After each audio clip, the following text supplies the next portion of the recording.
Hello everyone, it's Master Trainer Margaret here with this week's Tuesday tip. This week I'm giving you two moves. One is a corrective exercise move and the other one is a T-Tapp move. But we're going to be doing inner thighs and low abs. So if these are two areas that you have trouble feeling activation in, you're gonna love this week's tip. Crab claws is a T-Tapp move and you can find it on the Critter Crunch DVD part 1 and 2. I highly recommend you watch those. Obviously I'm not going to be able to go into all of the nuances of this move, but I can give you my best tips for this. You can do it sitting up or you can do it laying down. I'm going to show you the sitting up version. So if you're doing the sitting up version, you're essentially going to be like you are in outs or on the hit the floor, where you're up tall with your elbows and the elbows are pulling in. You oftentimes will want to put a little towel underneath your sit bones if you're doing it on a hardwood floor. I recommend doing it on carpet, by the way. So remember, tall with the torso, elbows squeeze in, and remember you're thinking to scoot that tailbone under. So you can really see this well with this. I'm scooting my tailbone under, and that is giving me the stability, and it's also activating my core in this move. To set up for this move, I like to have people bring their feet out as if they were doing an in-out. So if you've ever done an in-out where you tap out, stop right there when you'd be doing your in-out, and then I want you to open out like a butterfly. Now, here's where people get confused with this.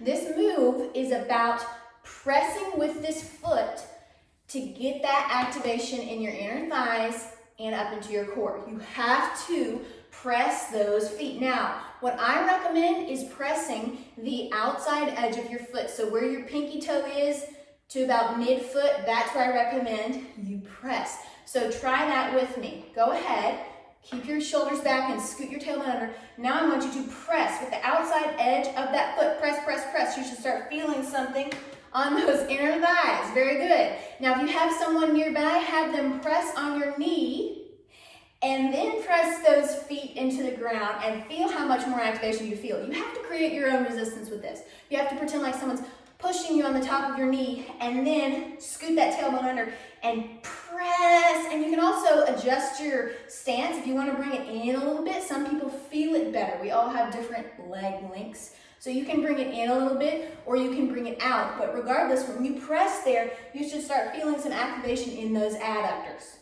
So to do reps of this move, you would find your sweet spot positioning, press those feet. So remember, I'm pressing with this outside edge of my foot and I'm jazzing my toes as much as I can. Press tall to do reps. You would go lift and press the other one. You're keeping it level as you can, flex that foot and come back down. Press ribs up, shoulders back. Press and lift, keeping it level as you can, pressing the other foot. Oh my goodness, you should start feeling on those inner thighs and down. Now when you're lifting your leg like this, if you're really focusing on curling, you're also using your abs to lift. Reset, press. Press the opposite foot as you bring it up. Flex that foot, knee goes up and down. Okay, I'm gonna give you a little bit of a different angle here. You can kind of see better what this looks like. So it's pressing and lifting and bringing it back down. Pressing the opposite foot. So when you're bringing this up, knee to ankle as level as you can, and then the other foot is pressing into the ground, and that is how you get the activation. Press and lift. It's harder than it looks. Press and lift. This is great for your hip joints.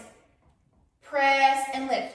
I said this next move is not a T-Tapp move, but I find it's awesome for inner thighs and your low abs. So with this move, you will need a chair with some kind of a padding on it so you don't hurt your elbows.